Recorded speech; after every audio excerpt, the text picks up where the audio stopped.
اعوذ باللہ من الشیطان الرجیم بسم اللہ الرحمن الرحیم۔ پنجاب رنگ نظارے یوٹیوب چینل کے ناظرین، آج آپ کی خدمت میں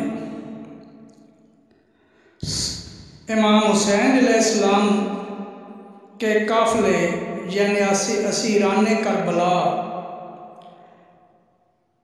کا جو سفر کربلا سے کوفہ اور کوفہ سے شام کا تھا، اس سفر کے دوران ایک نہایت ہی ایمان افروز واقعہ پیش آیا جس کے متعلق معلومات آپ کو فراہم کی جائیں گی۔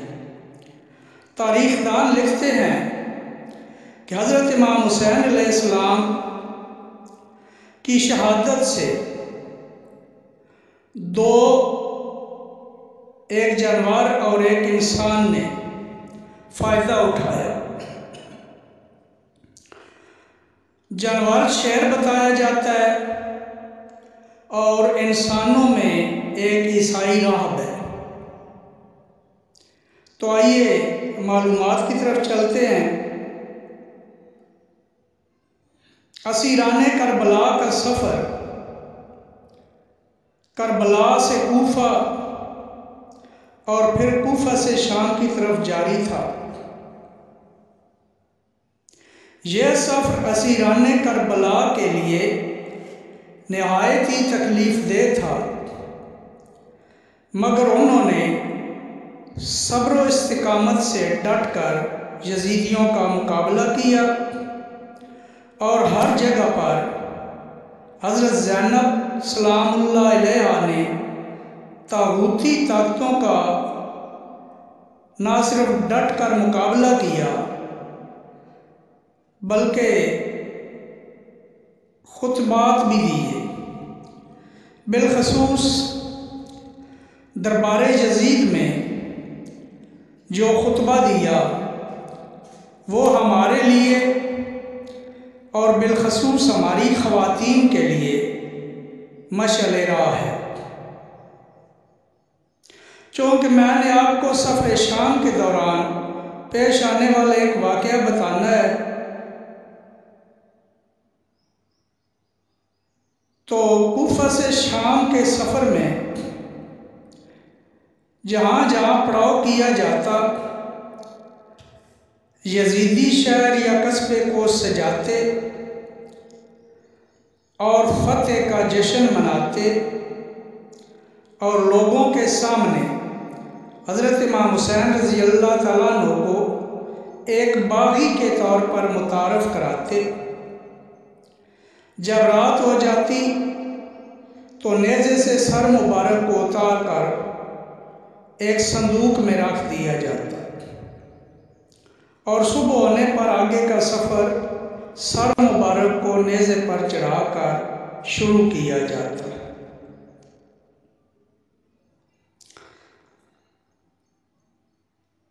کوفہ سے شام کے راستے میں ایک کلیسا یعنی عیسائیوں کی عبادت گاہ آتی ہے۔ اس عبادت گاہ میں ضعیف العمر عیسائی راہب جو بہت ہی پرہیزگار، متقی، عبادت گزار اور خدا ترس تھا، وہ کلیسا میں بیٹھا اپنی آسمانی کتاب کے مطالعہ میں مصروف تھا کہ اچانک اس کے کان میں چیخنے، چلانے اور رونے کی آوازیں آنے لگیں۔ وہ پریشان ہوا۔ جب اس نے غور کیا تو محسوس ہوا کہ کلیسا کے در و دیوار رو رہے ہیں۔ وہ مزید پریشان ہو گیا اور معاملہ دیکھنے کے لیے چھت پر گیا تو باہر ایک قافلے کو اترتے دیکھا۔ نیچے آیا، قافلے کے پاس پہنچا اور قافلے والوں سے مخاطب ہوا کہ تم کون لوگ ہو، تمہارا سردار کون ہے؟ چنانچہ راہب کو سردار کے پاس لے جایا گیا۔ اس قافلے کا سردار خولی تھا، چونکہ رات ہونے والی تھی نے اس سے پوچھا کہ یہ سر کس شخص کا ہے؟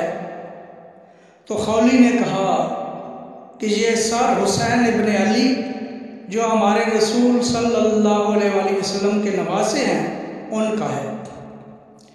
انہوں نے ہمارے بادشاہ یزید سے بغاوت کی اور ہم قتل کر کے یزید کے پاس لے کر جا رہے ہیں۔ رعب چلایا اور غمگین انداز میں کہا، افسوس، سخت افسوس، تم ظالموں نے اپنے نبی کا بھی لحاظ نہ کیا، جس کا کلمہ پڑھتے ہو، تم نے بہت ظلم کیا۔ اب ایسا کرو، یہ قافلے کے قیدی اور سر مبارک ایک رات کے لیے میرے حوالے کر دو، میں اپنی زندگی کی جمع پونجی 10,000 درہم تمہیں دیتا ہوں۔ خولی ایک لالچی شخص تھا، اس نے سوچا کہ پتہ نہیں یزید کو انعام دے گا یا نہیں، یہ 10,000 درہم تو لے لے۔ چنانچہ اس نے راہب سے کہا کہ درہم لے آؤ، ہمیں دکھاؤ۔ جب راہب تھیلی لے آیا، درہم چیک کیے اور سر مبارک 10,000 درہم کے بدلے راہب کے حوالے کر دیا۔ راہب نے اسیران کربلا کی بہت خدمت کی اور سر مبارک کو خوشبو سے دھویا، خون وغیرہ صاف کیا، پھر ایک اونچی جگہ پر ریشمی کپڑے کے اوپر رکھ کر ہاتھ باندھ کر باادب کھڑا ہو گیا۔ ساری رات مشاہدے میں غرق رہا، اللہ تبارک و تعالیٰ کے انوار و تجلیات کا مشاہدہ کرنے کے ساتھ ساتھ اس نے بہت سی ایسی چیزیں دیکھی جو نہیں دیکھی جا سکتی۔ پرانی کتب میں لکھا ہے کہ وہ رات بیان کرتا ہے کہ امام حسین رضی اللہ تعالیٰ عنہ کے سر اقدس سے نوری شعائیں اٹھ کر عرش معلیٰ تک جا رہی تھی۔ ایک نور کا حالہ سر اقدس کا طواف کر رہا تھا۔ چنانچہ جب صبح ہونے والی تھی تو راہب نے سر مبارک سے عرض کی، اے فرزند رسول، مجھ میں اس لشکر سے لڑنے کی طاقت نہیں، ورنہ آپ کا بدلہ لیتا۔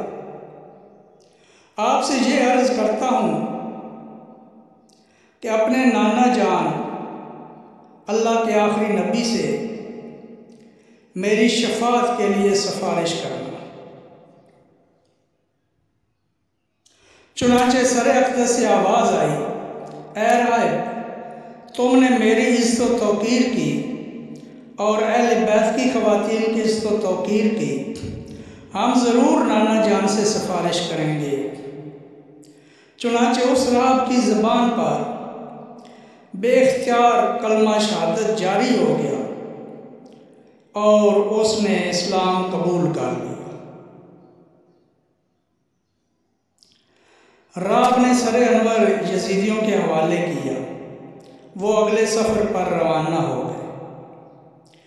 یعنی دیکھیں نا، وہ عیسائی راہب تھا، اس نے سر مبارک کی عزت و توقیر کی، اللہ تعالیٰ کے انوار و تجلیات کا مشاہدہ کیا، اور پھر اللہ تعالیٰ نے اپنی محبوب ہستی کی عزت و توقیر کرنے کے بدلے میں اس کی قسمت چمکا دی، اس کی قسمت نے انگڑائی لی اور اس کی زبان پہ کلمہ جاری ہو گیا اور وہ مسلمان ہو گیا۔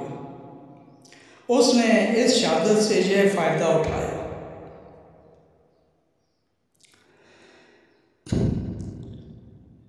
یزیدی دمشق کے قریب پہنچے تو انہوں نے سوچا اور یہ فیصلہ کیا کہ 10,000 درہم آپس میں تقسیم کر لیں، یزید نے دیکھ لیے تو چھین لے گا۔